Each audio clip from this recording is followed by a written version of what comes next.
tamam. Sağ ol. Celal abi nerede? Sen misin abi? Evet abi. Sürekli Sağ ol. çıkıyor diyeyim Celal abi bir konuşalım Celal abi. Dedik konuşalım. Sağ ol. Atlasana mısın abla? Gel abla.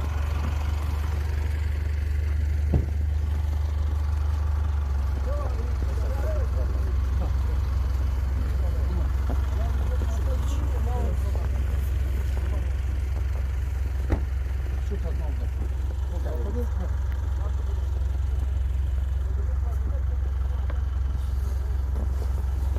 Hamza teyzeyi oraya mı alalım? Evet. Onu alacağım hocam. Bir de bunu alacağım.